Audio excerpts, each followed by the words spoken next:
I want to introduce our keynote speaker right now. You have her bio, it's in the program, so maybe I'll say some things that aren't in the bio. As I know, I've been following her work for a long time, and I met her actually when she was first starting out to create the Harmony program. So my sense of Ann Fitzgibbon is she could have done anything she wanted. She probably could be mayor right now. And she had done all kinds of things, but she wanted to do something. She was working in city government, she was accomplished, and she clearly has the skills and the chops to build networks, to make things happen, to accomplish things. Many people seek to take those kinds of skills and they seek to turn it into money for themselves, to earn the most they can, or power, or many other things. But it's fascinating that what Ann Fitzgibbon wanted to do was to take a look at the El Sistema project that originated in Venezuela, and to look at a way that, to find a way to provide music education to young students who would not ordinarily, in New York City, in an urban environment, be able to access sustained and high-quality music education that not only provides instruction, but supports them in their lives. And she determined that she was going to set out and build an organization that would do this. For the many things that she could have done, she chose to do this. They've just last week celebrated their 10th anniversary. She's accomplished so much, and so many families, so many children, and really all of us should be indebted to her for the work that she is doing. And that is why we've asked her to speak to you today, to speak a little bit, to share a little bit about her worldview, what she's done, the meaning of it. And it is my absolute pleasure and honor to introduce Ann Fitzgibbon and welcome her to the podium.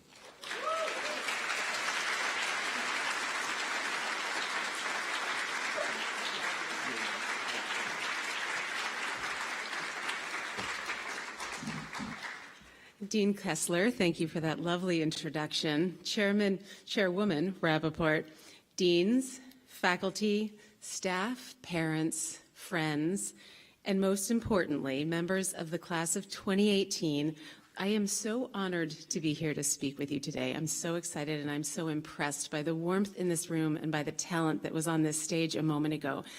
And congratulations on being graduates today of the Mannes School of Music. I have to confess that when Dean Kessler asked me to speak to you, I said yes, and then I very quickly added, "Are you sure?" Because the path that I charted to my career in music was not exactly a traditional one. Let me remind you that I graduated a few years ago, 25 to be exact, and opportunities then for musicians were much more narrowly prescribed. As graduates of Mannes, you're aware that the musical landscape has evolved. The career trajectories for musicians today are far less conventional, and opportunities abound for those who take initiative. You're graduating at an exciting time, and you'll have much more agency in curating your careers than those who have come before you.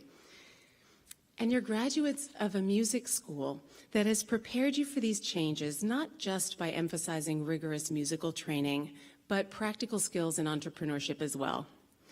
Having paved my own path to my career, a career that models that familiar phrase, do what you love and you won't work a day in your life, I want to share with you my story of exploring music's role in my life and in our society, and encourage you towards your own process of discovery. As graduates, as musicians, and also importantly as citizens. Let me start by assuring you, at the risk of unsettling your parents a little bit, you don't have to have it all figured out right now. It took me years to embrace what music had instilled in me and prepared me to do.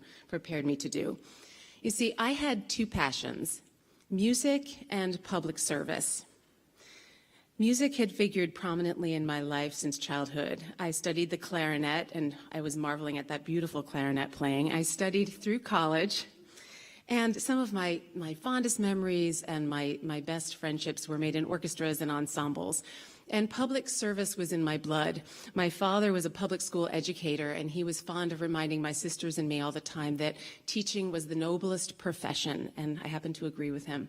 And I spent so much of my time in community service and volunteer work. But in my mind at that time, these two passions of mine were mutually exclusive. And only one of them seemed to be an avenue toward my long-term goal, which was effecting social change. And I didn't think it was music. As fate would have it, I accepted a job at New York City Mayor's office, and among all of the heady policy issues that I worked on, the thing that really captured my attention was the scarcity of instrumental music programs in the public school system. It was unacceptable to me that this cultural capital city of ours, with all its talent and its resources, couldn't do better.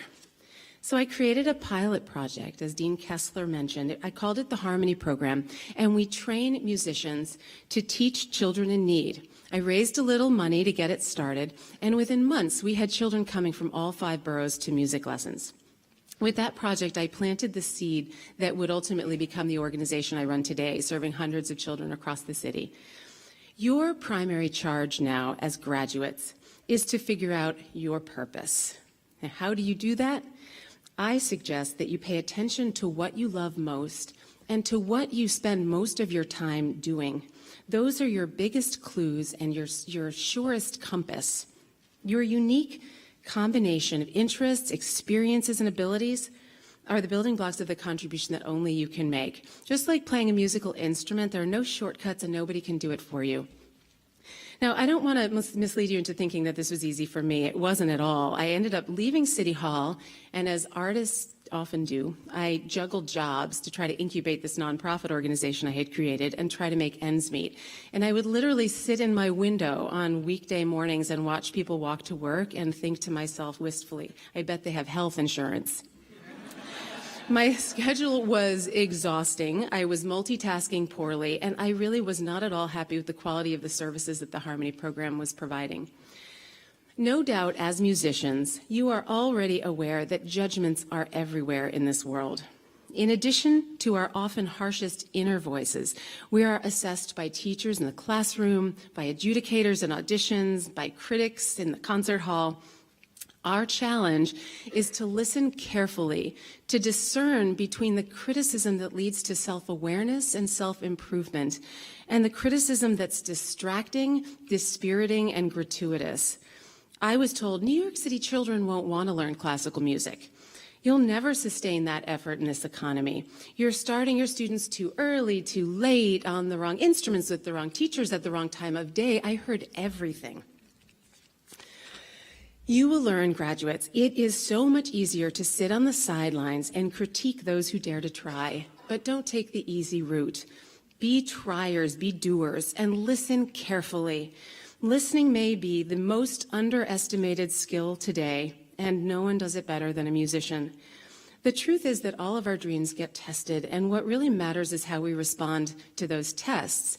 And your response may not be quite as dramatic as mine was. What I did was uproot my entire life and move to South America. I moved to Venezuela. At that time, the year was 2007, and El Sistema was not quite so widely known as it is today as that nation's famous social program, providing young people, many of them desperately poor, with intensive musical training. I had learned of the program secondhand from a friend of mine who had seen the CBS 60 Minutes segment on El Sistema back in the year 2000. I called up CBS and I ordered a little relic that you may not be familiar with. It's called a VHS tape. And I watched this segment on El Sistema, and I saw in their impact this vision of what my work might look like in the future. And a year later, I was awarded a Fulbright Fellowship to immerse myself in that model. With my rusty Spanish and my life distilled into 2 small suitcases, I arrived alone in Caracas, Venezuela, with a grant of $17,000 to support myself for the year. I had a temporary place to stay, and I had a single point of contact. Daunting as it may be, stepping away from the safe and the familiar adds dimension to our lives. Most importantly, it inoculates us against the universal temptation to assume that what we know and experience is all there is. Aquí todo es posible. My Venezuelan colleagues would tell me, here, everything is possible. And I discovered that for better and for worse, that was true. As I traveled around that country, sometimes in an armored vehicle going up dusty roads to the barrios where there'd be Beethoven streaming out of broken windows of schools, I was convinced that Venezuela offered the world kind of a control group in a grand study because so many of its students had absolutely nothing in their lives but music. So it was kind of a one-stop, the orchestra, or a single source for so many of the necessities in life that most of us have the luxury of taking for granted. Security, identity, companionship, beauty, and joy. El Sistema's visionary founder, Jose Antonio Abreu, who passed away just 2 months ago, expressed a dramatically broader view of music's powerful place in the world than I had ever heard articulated. It is evident, he would say, that music has to be recognized as an element of socialization, as an agent of social development in the highest sense, because it transmits the highest values: solidarity, harmony, mutual compassion. I listened to his words very carefully and saw firsthand the manifestation of his ideals. Indeed, my experience proved to me that music was not only an agent of social change, but perhaps one of the most effective.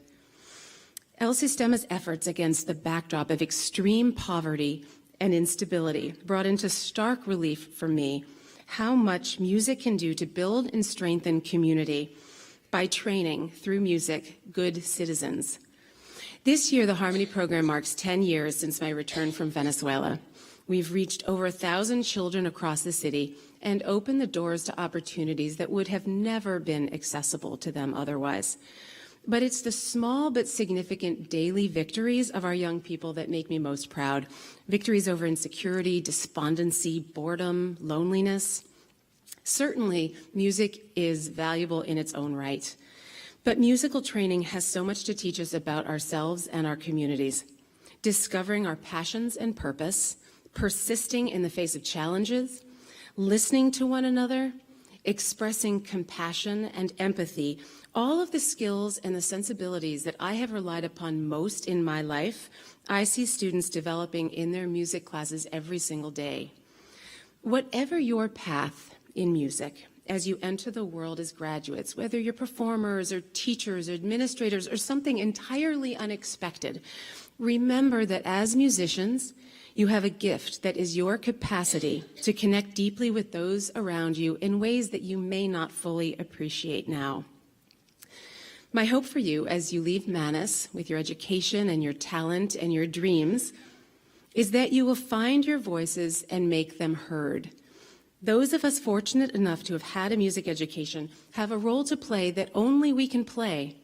We must help inform thought leaders, policymakers, all of those who are unaware of the critical importance of music within our education system and within our society. In the words of Maestro Abreu, and I quote, "Young professional musicians have obligations they may not have previously considered. It is not enough for them to love their instruments. They must learn to love their responsibilities as citizens."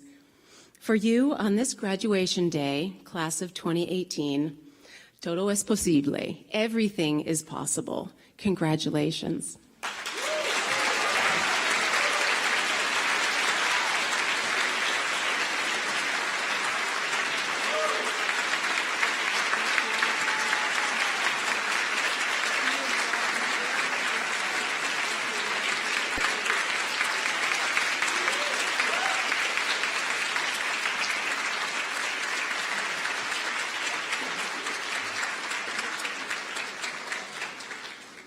Thank you so much, Anne.